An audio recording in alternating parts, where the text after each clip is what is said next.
So we're shifting now into chapter 3 and business capabilities.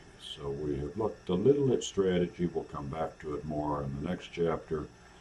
Spent quite a bit of time looking at the external environment. And now we're moving over here to the business capabilities box.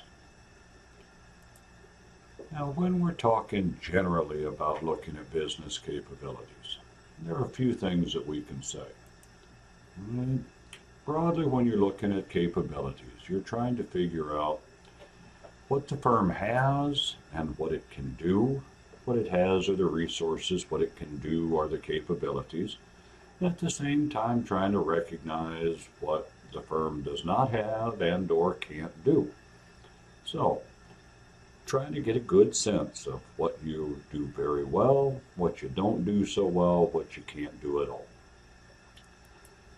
How you actually approach the analysis of capabilities, however, and the use of it depends to a large extent on whether you are taking more of an outside-in view or an inside-out. So here we're going to talk about how do you use it if you do an outside-in view.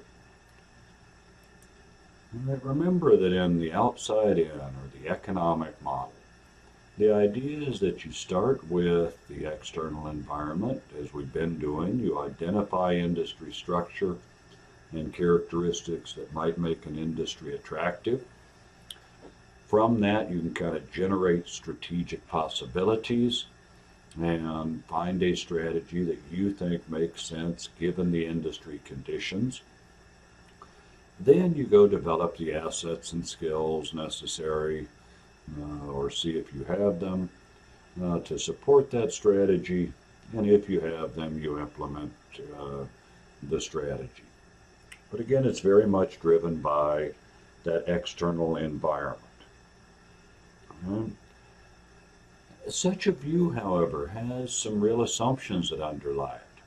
So in the outside in, or the economics view, there is this assumption that resources and capabilities are to a large extent homogeneous. That is, the belief that different firms have about the same stuff and that what a firm doesn't have can be relatively easily acquired or developed in the marketplace.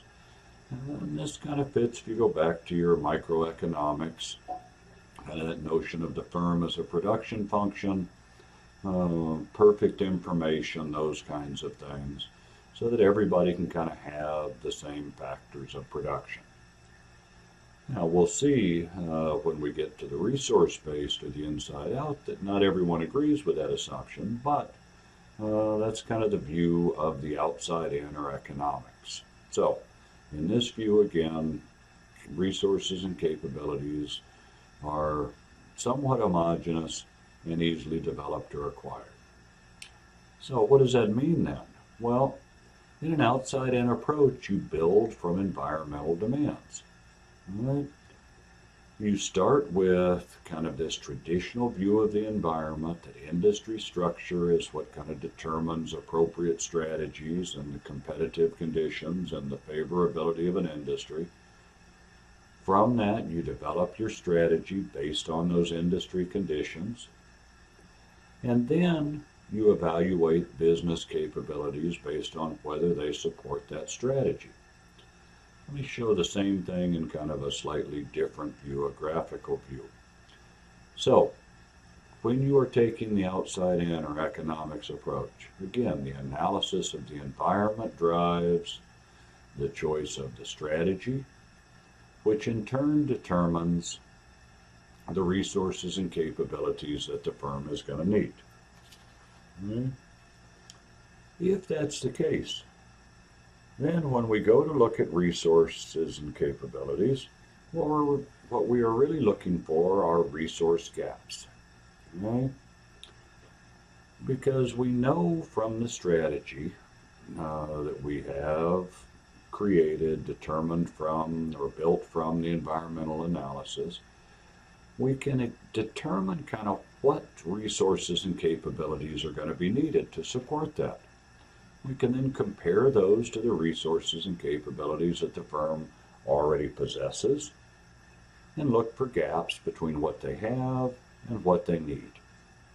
Oh, there's several ways you can play around with that, but let me show you a couple here.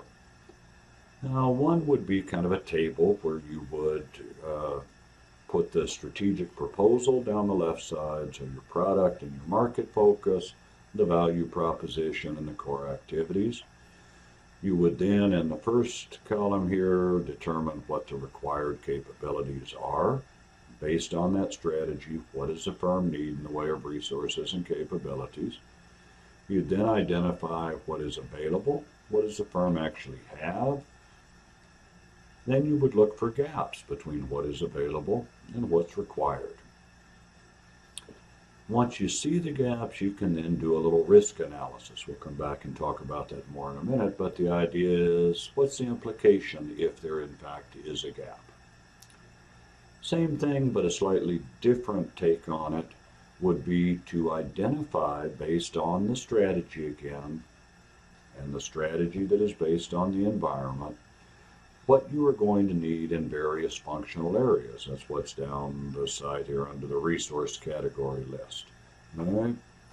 And then again, we could determine from the strategy how much is required in terms of, for example, marketing, how much in operations, etc. Do we have to be really good, only okay, doesn't matter at all? Are there any particular aspects of that that are needed? Once we get the required list done, we can then look at the firm and try to determine what is available. Do we have skills in marketing? Do we have skills in operations, etc.? Then again, look for major gaps between what is available and what is required. And here, where we had risk analysis before, now it says gap closing analysis. We could do a little work on thinking about what we might have to do to close that gap. So, whether it is this way, where you're using the strategy as your categories, or whether it is this way, or whether you're using your functions as your categories, the common theme is determining, given the strategy that was based on the environment, what resources and capabilities are required, what is available, and are there major gaps? Now, once you've done that, what do? Well, if there are major gaps between what's required and what's needed, then you got to do a little further analysis. Before you can go and implement anything, you got to look at those gaps and make some determinations. First is, what would it take to close a gap? That is, could you spend money? Could you hire people? Could you invest? Could you outsource it? Do you need to develop skills? Are you missing a piece of equipment? What is it that's the nature of that gap? And would it be possible to close it? What would it cost? As well, you need to determine how long it would take to close the gap. Is this something you can close very quickly, a few weeks, a month or two, or is it something that's going to take quite a while? If you're talking about developing big skills in research and development, it's probably not something that's going to happen overnight. However, if you need better skills in distribution, maybe you could outsource that and hire someone else to come in which case you might be able to close it relatively inexpensively and fairly quickly.